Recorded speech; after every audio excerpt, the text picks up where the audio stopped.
bakit naman papalapit ng eleksyon, doon lang naman nila naisip ito.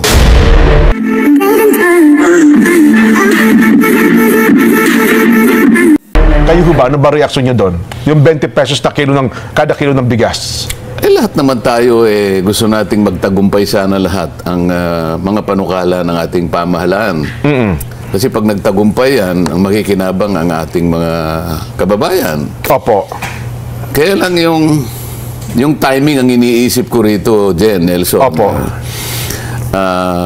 Bakit naman papalapit ng eleksyon, doon lang naman nila naisip ito.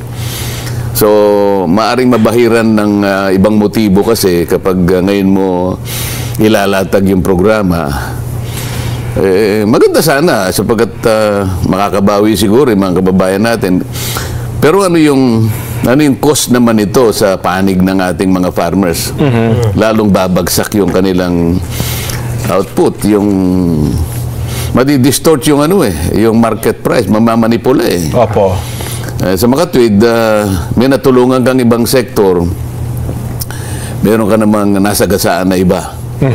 Pagkatapos ito ay lilitaw na subsidy lang ito Tama po. Sa estimate ko rito, baka umabot ng 400 billion ito pagkatapos ng ng programa. Kung sakaling ito itutuloy-tuloy sa buong kapuluan.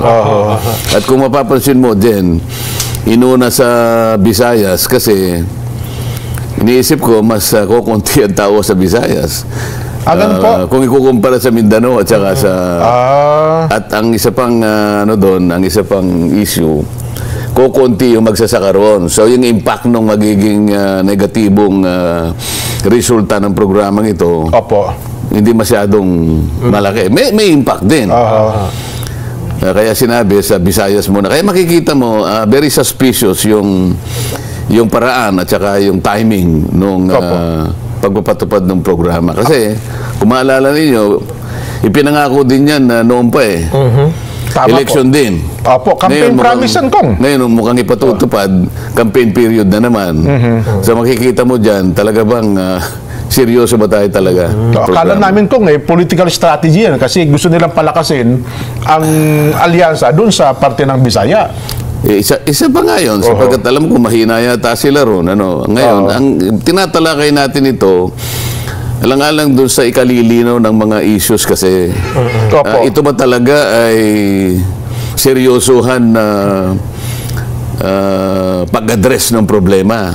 Kung may kahalong politika ito sapagkat political season At lalong-lalo na kung gusto nilang mabingwit o makuha yung boto ng lugar na yun ng ating bansa sapagkat ayon nga sa kanilang siguro sa nalalaman nila medyo mahina yata ang kanilang latak diyan sa lugar na yan. Pero kayo, Kong, alam naman at binabanggit natin lagi, kayo po bilang isang anak ng magsasaka, kung long-term solution ng pag-uusapan dito sa problema natin sa bigas, kanin, ano bang tugon nyo rito? Hindi siya long-term solution lalo ngang masisira yung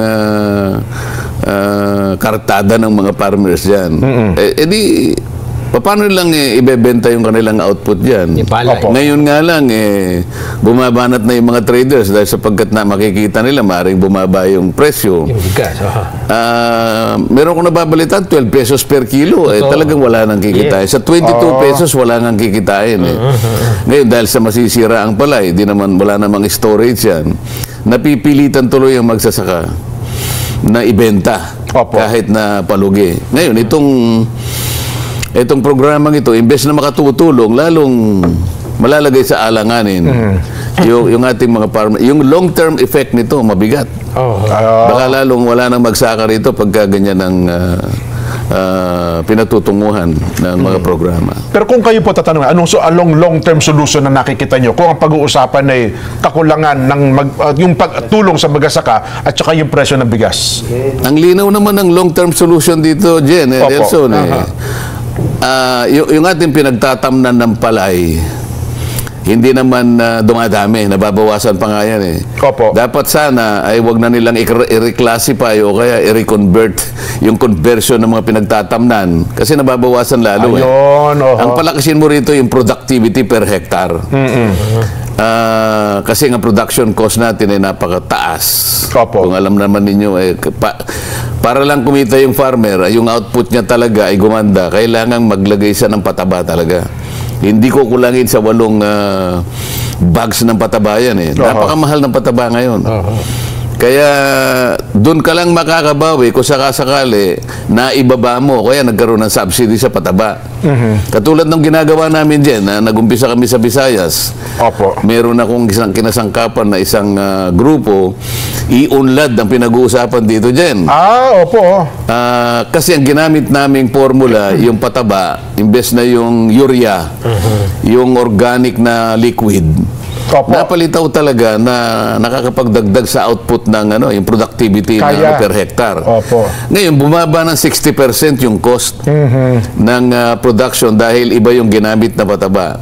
Ngayon, dahil sa bumaba yung production, gumanda yung output, nagkaroon ngayon kami ng parang kasunduan sa mga farmers na natulungan namin. Yung 20% ng kanilang output, ito yung ibebenta yung magiging bigas nito sa 20 pesos. Tama. Para lang pantulong ba?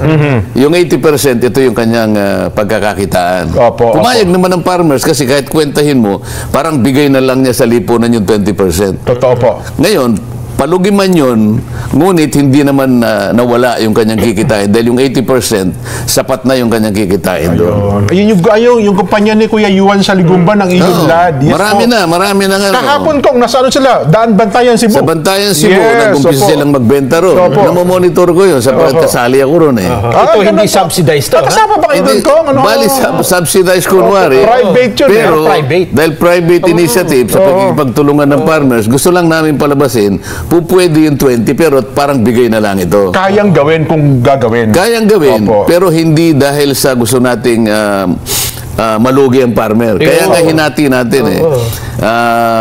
Kinuwenta, yung 20% pwede mo bang parang ipagkaloob na sa mga kaibabayan natin para makatipid naman sila. Kinuwenta, pwede. Kaya yung napakiskis na yun, ay yun ang ibebenta sa 20 pesos. Ayun.